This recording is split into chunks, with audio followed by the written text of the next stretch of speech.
La Tunisie est éliminée de cette Coupe du Monde, donc encore une fois, ils n'ont pas réussi leurs objectifs de passer le niveau supérieur.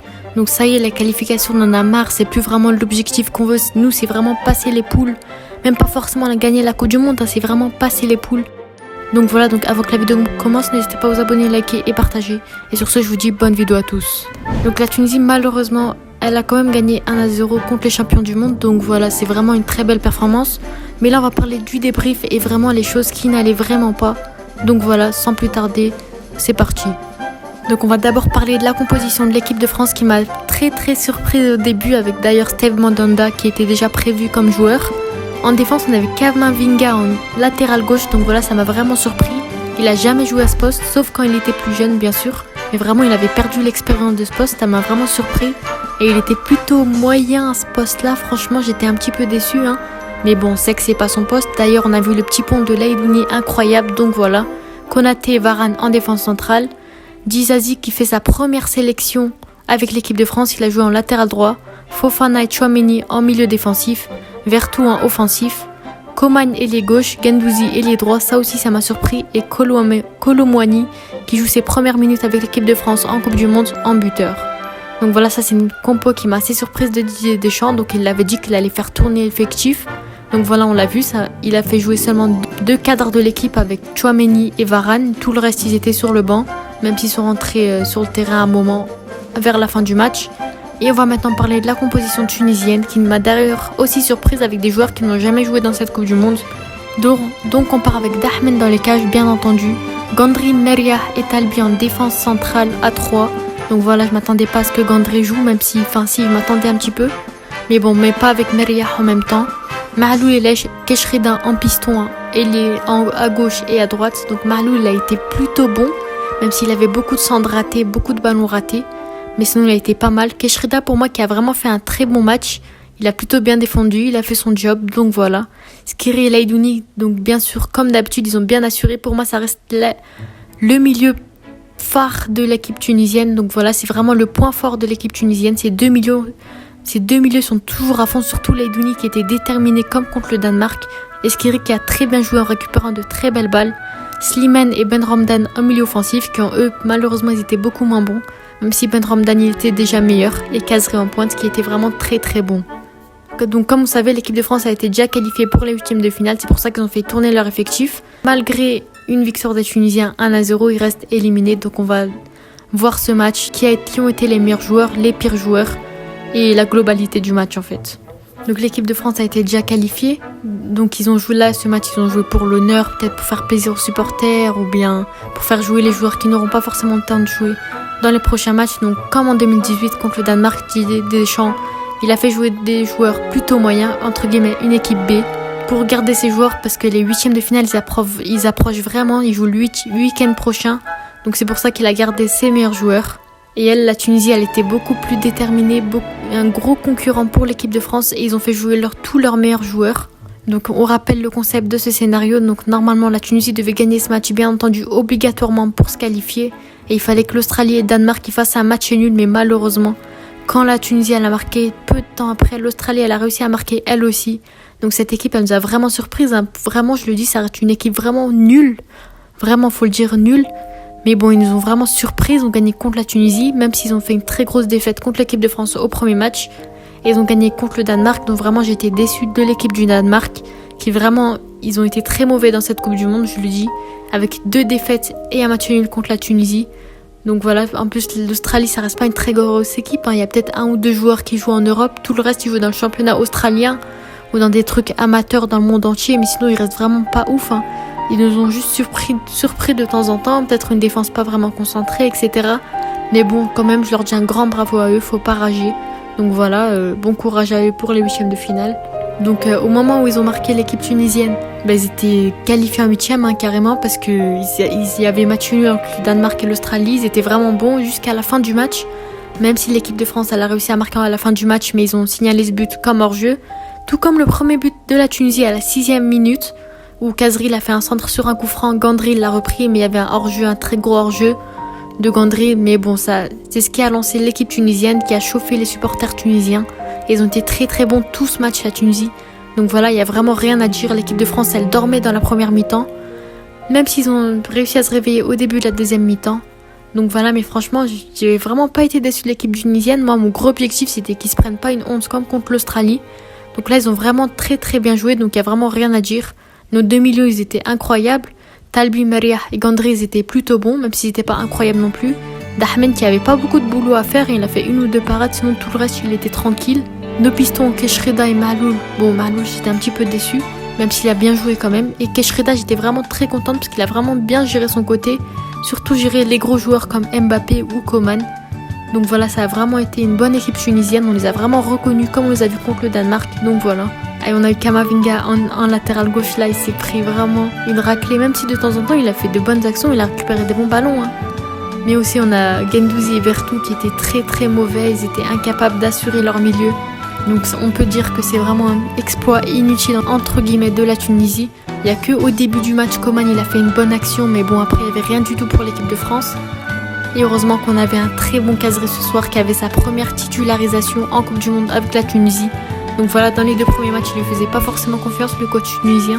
Mais là, il a vraiment très très bien joué pour chauffer la machine tunisienne. Ils ont défendu à fond, ils ont fait un gros pressing, ils ont vraiment bien attaqué. Même s'il y avait 2-3 ballons gâchés. Mais bon, je trouve qu'ils ont plutôt bien géré. Même si Khazri, qui était un petit peu malin, il a essayé de chercher des pénaltys. C'était pas assez bon pour qu'on siffle ses pénaltys. Donc voilà, c'était quand même très bien joué de sa part. On a un Steve Mandanda qui est le joueur français le plus âgé de l'histoire à jouer avec l'équipe de France. Donc voilà, à l'âge de 37 ans, il a joué son match avec l'équipe de France. Franchement, je trouve qu'il a plutôt bien géré, même s'il n'avait pas de grosses parades à faire. Il a plutôt bien géré sa cage. De but contre Khazri, il pouvait vraiment rien faire. Donc voilà, je trouve qu'il avait fait une très belle performance aussi. En plus, les Tunisiens, ils avaient fait le plus dur en ouvrant le score contre la France. Tout le monde voyait la France gagner ce match. Personnellement, moi et plein de supporters tunisiens, on y croyait à cette victoire. On l'a fait, mais malheureusement, on est éliminé aux portes des huitièmes de finale. Quand ils ont marqué en plus, on était deuxième du classement. Mais malheureusement, l'Australie, ils ont été meilleurs que le Danemark. Tous les Tunisiens, ils comptaient sur le Danemark. Mais bon, c'est dommage, ils ont raté. Quand c'est pas nous, il y a toujours un problème. Soit c'est l'arbitrage, soit c'est les autres équipes qui gèrent pas, soit c'est notre performance tout simplement qui est mauvaise. Mais là, on a vraiment très bien joué. Et voilà, c'est la vie, on est éliminé, faudra l'accepter et se donner encore meilleur dans les prochaines compétitions, notamment la CAN. Donc voilà, on a vu une nouvelle Tunisie, parce que dans la dernière Coupe du Monde, c'était vraiment pas ça. Ils étaient pas très bons, la Tunisie. Et la personne qui attendait à ce qu'on gagne l'équipe de France. Les champions du monde en titre. Pourtant, en plus, Mbappé, Griezmann, Dembélé, Rabiot, Saliba, ils sont rentrés en jeu. Et ils ont rien pu faire contre l'équipe tunisienne, même s'ils ont marqué en fin de match. Ils ont sifflé hors jeu, malheureusement pour eux. Et tant mieux pour l'équipe tunisienne, nous. Donc l'homme du match était bien entendu Wahabi Khazri avec une note de 7,5. Donc voilà, il a vraiment été très bon. Donc l'attaquant, il a fait son job de buteur, il a gêné les défenseurs, il a gratté des fautes en jouant avec son corps et le ballon. Il s'est montré dangereux avec des belles frappes, notamment on a vu 2-3 frappes qui étaient vraiment très intéressantes, notamment le but qu'il a mis qui était très vicieux. Donc voilà, il était tout seul en pointe, il a su battre tout simplement les défenseurs de l'équipe de France, qui étaient vraiment pas très bons à part Ibrahima Konaté, mais le reste ils étaient vraiment un petit peu transparents, même si Dizazi il a fait de temps en temps de belles performances. Mais bon, rien de plus, heureusement on a réussi à gagner ce match pour pas se prendre la honte. Et il a ensuite été remplacé par Issam Djebali qui a été beaucoup moins bon que Wahabi Khazri. Même si ça a été plutôt... il a plutôt bien joué, mais bon, c'était moins bon que d'habitude. Et on a Steve Mandanda qui était le meilleur joueur du côté de l'équipe de France avec une note de 5. Donc voilà, il était pas ouf non plus, mais bon, l'équipe de France était vraiment très décevante à ce match-là. Mais bon, nous, on était pour la Tunisie dans ce match. Une grosse force à l'équipe de France pour la suite. J'espère vraiment qu'ils pourront aller le plus loin possible. Ils ont été très fair-play avec les Tunisiens. Donc voilà, je leur souhaite le meilleur. En plus, c'est mon pays où je vis, donc voilà. On est obligé de les soutenir. Une grosse force à eux, j'espère qu'ils gagneront leur 3e étoile, donc voilà. En parlant des milieux offensifs, Ben Slimane et Ben Ramdan, ils ont tous les deux la même note de 5,5. Donc je trouve que Ben Ramdan, il a mieux géré son côté, même si c'était pas ouf non plus. Il a pas fait de très grosses actions. Mais bon, c'était aussi sa première titularisation. Je trouve qu'il a plutôt bien joué pour une première. Et pour une grosse compétition pour celle-là, le milieu de l'Espérance de Tunis, il a plutôt fait une belle performance. Et pour Ben Slimane, il a été un petit peu décevant, je trouve. Il n'a pas été à la hauteur, je trouve. Il était un petit peu transparent. Kamavinga qui était meilleur que lui sur le coup. Mais bon, sinon ça va. J'espère qu'il se rattrapera dans les prochains matchs. Et ensuite, on va voir les tops de ce match. On a Aïssa Leidouni avec une note de 8,5 sur 10. Donc le milieu du Ferencvaros, il a offert une passe décisive sur le but de son équipe. Et c'est le joueur qui a créé le plus d'occasions dans cette rencontre. Il a dominé carrément le milieu de terrain. Il a dominé Rabiot, Tchouaméni, Vertou, Guendouzi, tous les milieux de l'équipe de France, il les a tous gérés. Donc voilà, ça a vraiment été un meilleur joueur et une révélation de l'équipe tunisienne, même si on l'avait vu avant. Mais là, il était vraiment très très bon dans cette Coupe du Monde. Il n'y a vraiment rien à dire. Wahbi Khazri, bien entendu, comme on l'a parlé. Ibrahima Konaté, qui a très bien défendu et qui était titulaire. Donc voilà, je trouve qu'il a fait un très bon match, même si c'est pas un Tunisien. Il a vraiment sauvé Eduardo Camavinga, Varane, il a vraiment sauvé sa défense. Je pense que sans lui, on aurait pu marquer même 2 buts, ou peut-être 3, qui sait. Donc voilà. Et du côté de l'équipe de France, on a eu beaucoup de joueurs décevants comme Youssouf Fofana, Eduardo Camavinga ou encore Matteo Guendouzi. Donc dans la dernière Coupe du Monde, la Tunisie elle a joué 4 matchs contre un champion du monde en titre et elle a perdu qu'une seule fois.